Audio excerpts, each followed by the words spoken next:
बिस्मिल्लाहिर्रहमानिर्रहीम अल्हम्दुलिल्लाहि रब्बिल आलमीन वल आक़िबतु लिल मुत्तक़ीन वस्सलातु वस्सलामु अला सय्यिदिल अंबियाइ वल मुरसलीन सय्यिदिना मुहम्मद व अला आलिहि व अस्हाबिहि अजमाइन अम्मा बाद। मोहतरम नाज़रीन व सामिईन, अस्सलामु अलैकुम व रहमतुल्लाहि व बरकातुहू। नाज़रीन, सवारी हर इंसान की ज़रूरत बन गई है। हर इंसान को अपनी ज़िंदगी में एक जगह से दूसरी जगह जाने की ज़रूरत पेश आती रहती है और उसके लिए सवारी हर इंसान की ज़रूरत है। सवारी में एक तो सरकारी ट्रांसपोर्टेशन है या प्राइवेट ट्रांसपोर्टेशन है, बहुत सारे लोग उसको प्रेफर करते हैं और उसके ज़रिए से अपने सफ़र की ज़रूरत को पूरी करते हैं। लेकिन बहुत सारी मर्तबा अपनी खुद की गाड़ी की ज़रूरत होती है और इंसान चाहता है कि अपनी गाड़ी हो, अपनी सहूलत से, अपने वक्त पर, अपनी आसानी और अपनी ज़रूरियात को पूरे करते हुए अपनी गाड़ी से सफ़र करे।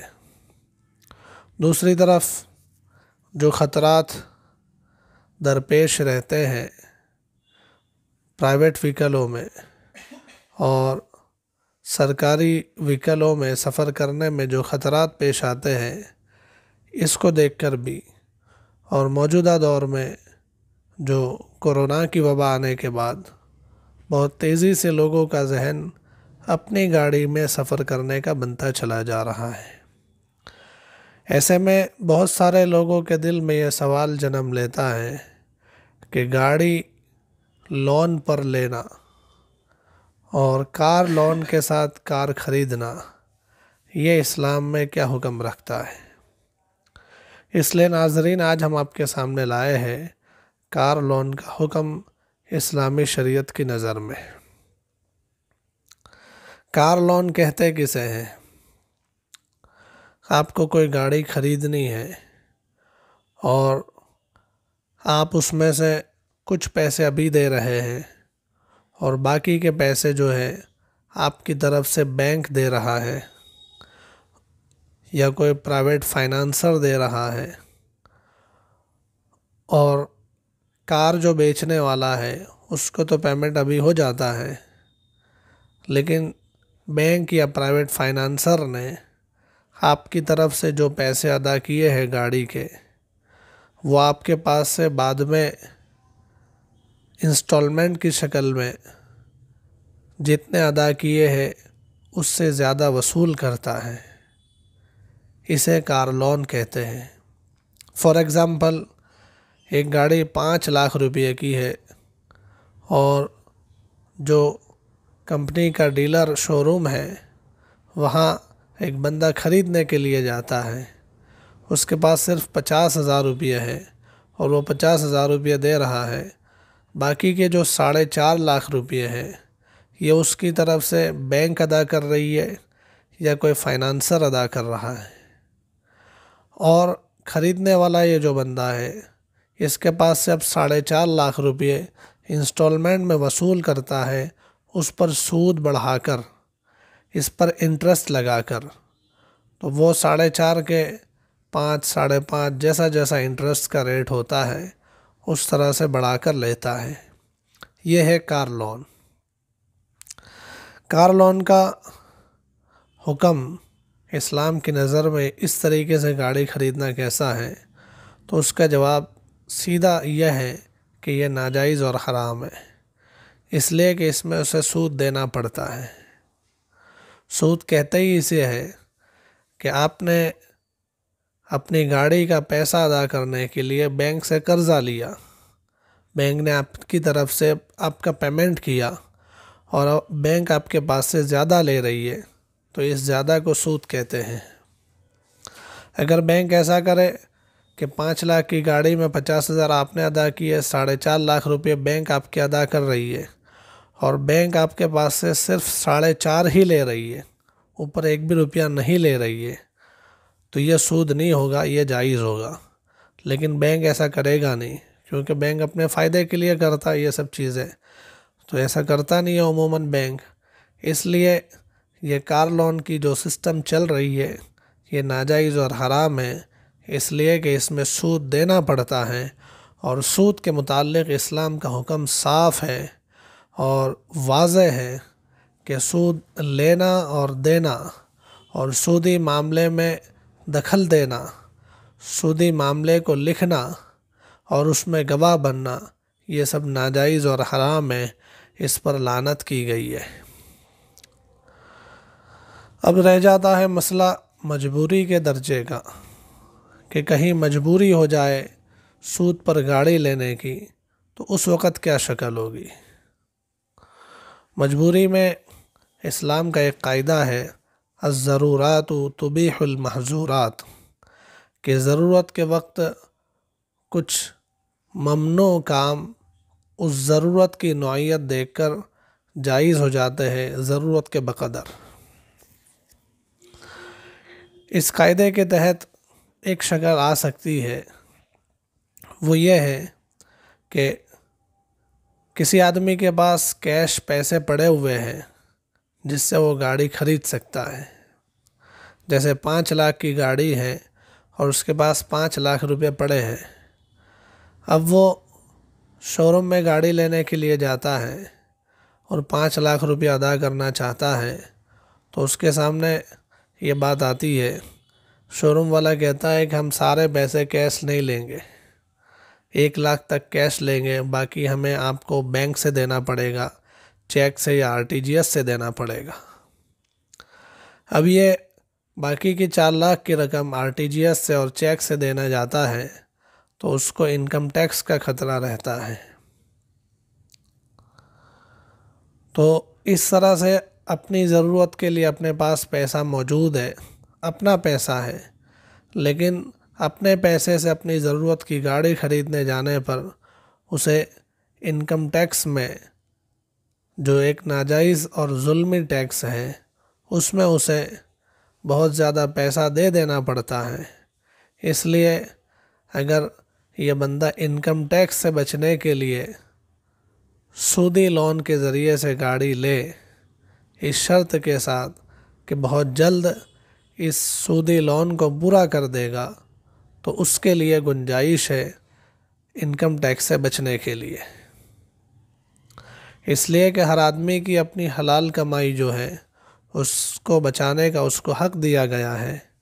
तो इनकम टैक्स से बचकर ये अपनी हलाल कमाई बचा सकता है, तो इसके लिए गुंजाइश रखी हुई है कि वो कार लोन के ज़रिए से इनकम टैक्स से बच जाए और अपनी गाड़ी ले ले। लेकिन जिस बंदे के पास गाड़ी की पूरी कीमत उसके पास पड़ी हुई नहीं है और अब उसे गाड़ी लेनी है और वो ये ऐसा कहता है कि मैं इनकम टैक्स से बचने के लिए गाड़ी लोन पर लेता हूँ, तो ये सही नहीं है, इसके लिए जायज़ नहीं है। इसलिए कि उसके पास तो पैसे ही नहीं है, तो फिर इनकम टैक्स की क्या बात आई।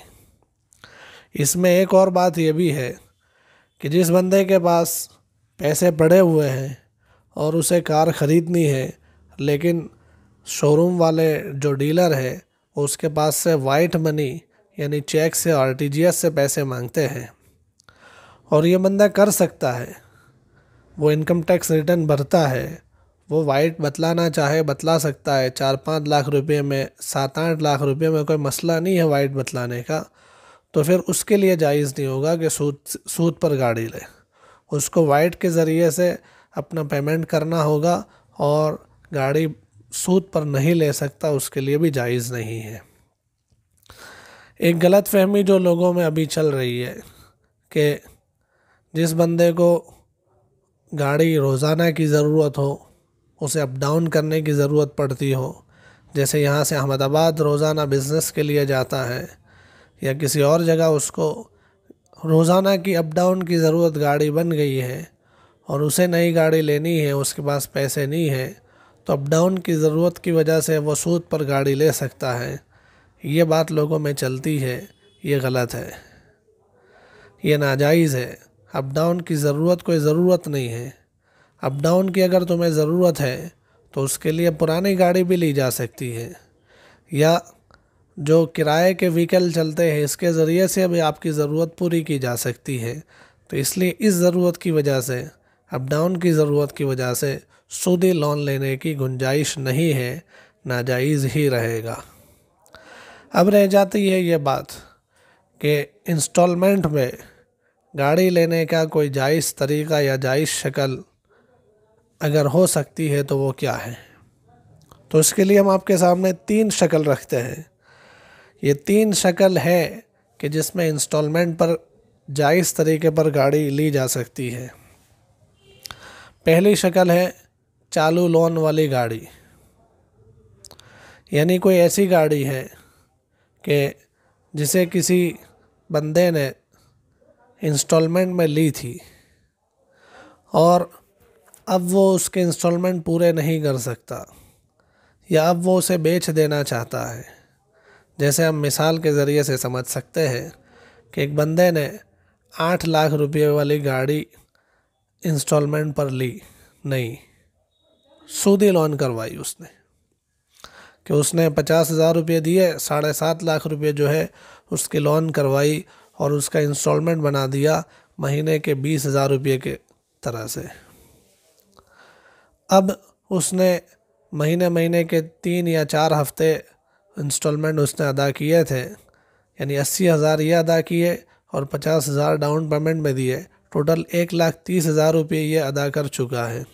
अभी भी उसकी गाड़ी में उसको 8 लाख की गाड़ी बैंक के सूद के साथ 9 लाख की पड़ी हुई थी, जिसमें उसने 1,30,000 रुपये अदा किए हैं और अभी उसकी गाड़ी की कीमत में 7,70,000 ये अभी उसको अदा करने बाकी हैं।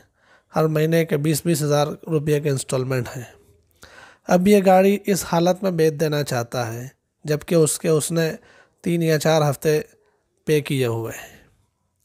तो उसकी गाड़ी जिसके 7,70,000 रुपये अदा करने बैंक को बाकी है और उसने कुछ अदा कर दिए हैं, अब उस बंदे के साथ बैठकर डील हो इस तरह से कि आपकी गाड़ी जितने इंस्टॉलमेंट बाकी है वो हम भरेंगे 7,70,000 के, और जो तुमने दे दिया है उस पर हम आपको 25,000 रुपये देते हैं, यानी टोटल मिलाकर 8 लाख में हम आपके पास से गाड़ी खरीदते हैं।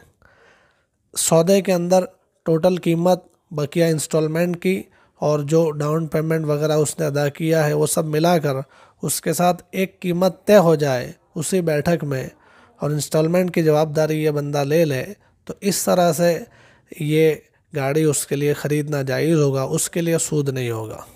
इसलिए कि इसने पूरी गाड़ी की कीमत की हुई है, इसने कोई सूदी मामला नहीं किया हुआ। सूदी मामला तो तब होता है जब गाड़ी खरीदने वाला और बेचने वाला दोनों के आपस के मामले में तीसरे नंबर पर बैंक बीच में आता है या फाइनेंसर बीच में आता है।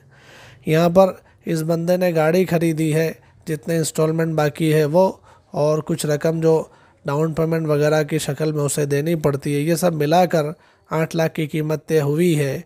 इसलिए ये सूद नहीं है और इसके लिए ये शक्ल जायज़ है कि चालू लोन वाली गाड़ी इस तरह से ये कीमत तय करके ख़रीद ले। लेकिन इसमें इस बात का ख्याल रखना होगा कि जिसके नाम पर लोन चल रही है उसी के नाम से ये इंस्टॉलमेंट अदा करता रहे। इस लोन को अपने नाम पर ट्रांसफ़र कराने में अगर कुछ सूद देना पड़ता है तो ये जायज़ नहीं होगा। अपने नाम पर लोन ट्रांसफ़र कराने में कुछ सूद नहीं देना पड़ता, जैसा था वैसा इंस्टॉलमेंट बाकी रहता है, तो फिर कोई हरज नहीं है, अपने नाम पर भी ट्रांसफ़र करा सकते हैं। तो एक शक्ल ये है। दूसरी शक्ल जो है कि कोई प्राइवेट फाइनेंसर, जैसे बहुत सारे प्राइवेट फाइनेंसर अभी होते हैं। प्राइवेट फाइनेंसर ऐसा है कि आप उसके पास जाए और उसे आप कहें कि मुझे फ़लानी कंपनी की फ़लानी गाड़ी ख़रीदनी है। अब वो गाड़ी आप ख़रीद लो और उस पर जो आपको नफ़ा बढ़ाना है, नफ़ा बढ़ाकर मुझे इंस्टॉलमेंट में बेच दो। तो अब अगर वो फाइनेंसर इस पर तैयार हो जाए कि 5 लाख की गाड़ी शोरूम से फाइनेंसर ख़ुद ख़रीदता है और उस पर 1 लाख रुपया मुनाफा बढ़ाकर 6 लाख रुपये में इस बंदे को इंस्टॉलमेंट के साथ दे देता है कि हमने तुम्हें 6 लाख रुपये में गाड़ी बेची, 3 साल के अंदर उसका पेमेंट तुम्हें इंस्टॉलमेंट में करना है। तो अगर इस तरीके से कोई प्राइवेट फाइनेंसर शोरूम से गाड़ी खरीद कर उस पर नफ़ा बढ़ाकर ये इंस्टॉलमेंट में बेच दे, इस तरीके से गाड़ी खरीदना जायज़ है, ये सूद नहीं है। प्राइवेट फाइनेंसर इसमें इसलिए कहा कि इसमें बैंक ऐसा नहीं करती और कर भी नहीं सकती। बैंक का अपना जो रूल होता है कि बैंक को एक चीज़ खरीद नहीं सकती, बेच नहीं सकती। आपने देखा होगा कि बैंक जो है अपनी बैंक की ब्रांच बनाने के लिए या एटीएम का बूथ बनाने के लिए बैंक कभी भी कोई प्रॉपर्टी खरीदती नहीं है। बैंक के लिए बैंक हमेशा रेंट पर और किराए पर ही अपनी जगह लेती है, क्योंकि बैंक के लिए एक रूल होता है कि बैंक कोई चीज़ खरीदेगी नहीं, बेचेगी नहीं। ये आरबीआई का, रिज़र्व बैंक ऑफ इंडिया का बनाया हुआ रूल है। तो इसलिए बैंक गाड़ी खरीदे और फिर उस पर नफ़ा बढ़ाकर बेचे, ऐसा कानूनी तौर पर बैंक के लिए मना है, इसलिए बैंक ऐसा नहीं करेगा। प्राइवेट फाइनेंसर ऐसा कर सकता है, उसके लिए कोई कानून की लिमिट नहीं है। तीसरी शक्ल जो है इंस्टॉलमेंट में गाड़ी खरीदने की जायज़ शक्ल में, वो ये कि फाइनेंसर भी नहीं है कोई बंदा ऐसा है कि उसके पास पैसे पड़े हुए हैं, 10 लाख रुपये 15 लाख रुपये उसके पास पड़े हुए हैं और वो आपको गाड़ी खरीद कर दे। जैसे मुझे कार चाहिए, मुझे चाहिए एक स्विफ्ट डिज़ायर चाहिए जिसका मार्केट रेट 6.5 लाख रुपये है। नहीं, 6.5 लाख रुपये में एक स्विफ्ट डिज़ायर मुझे मिल रही है, लेकिन मेरे पास पैसे नहीं है, मुझे इंस्टॉलमेंट में लेना है और सूद में लेना चाहता नहीं हूँ, सूद पर लेना नाजायज़ और हराम है, इसलिए मैं उसमें जाना नहीं चाहता। तो मैं किसी एक ऐसे बंदे से मिला जिसके पास पैसे पड़े हुए थे। मैंने उसे कहा कि आप एक स्विफ्ट डिज़ायर वाइट कलर की ख़रीद लीजिए और ये वाइट स्विफ्ट डिज़ायर ख़रीद कर आप मुझे उस पर कीमत बढ़ाकर बेच दीजिए इंस्टॉलमेंट में। अब वो उस पर राज़ी हो गया। उसने स्विफ्ट डिज़ायर 6.5 लाख रुपये में ख़रीदी। उसके पास पैसे पड़े हुए थे, इसलिए उसने कैश या चेक से पेमेंट किया और वो गाड़ी जो है उसने मुझे 7.5 लाख रुपये में दे दी कि आप 2 साल के अंदर 7.5 लाख रुपये इंस्टॉलमेंट में मुझे दे देना। तो अगर इस तरीके से कोई आपके लिए तैयार हो जाए तो ये गाड़ी ख़रीदने की तीसरी शक्ल है, ये जायज़ है। हाँ, इसमें ये बंदा अगर मुझसे सिक्योरिटी के तौर पर मेरे ब्लैंक चेक लेना चाहे, ले सकता है। सिक्योरिटी के तौर पर मेरी कोई चीज़ गिरवे रखना चाहे, रख सकता है, इसलिए कि वो आपको 6.5-7 लाख रुपये की गाड़ी आपको दे रहा है इंस्टॉलमेंट पर कि अभी जब 20,000 रुपये दो और गाड़ी लेके चले जाओ। तो फिर उसके पैसों की सेफ्टी सिक्योरिटी के लिए वो आपके पास से कोई चीज़ गिरवे रखना चाहे या आपके ब्लैंक चेक लेना चाहे तो ये उसके लिए ले सकता है। तो ये इंस्टॉलमेंट पर जायज़ तरीके पर गाड़ी ख़रीदने की ये 3 शक्लें हैं। इसके अलावा और कोई शक्ल नहीं हो सकती इंस्टॉलमेंट पर गाड़ी ख़रीदने की। तो ये 3 शक्लें हैं, इस तरीके पर ख़रीदा जा सकता है। वरना आगे की जो तरतीब है, जिस तरीके से लोग अभी ख़रीद रहे हैं कि बेधड़क जाकर गाड़ी ले आते हैं और सूद पर इंस्टॉलमेंट करवा लेते हैं बैंक से, ये नाजायज़ और हराम है, इसका बड़ा गुनाह है। अल्लाह जल्ल शानु हमें हर गुनाह से बचने की तौफीक नसीब फरमाए। अस्सलामु अलैकुम वरहमतुल्लाहि वबरकातुहू।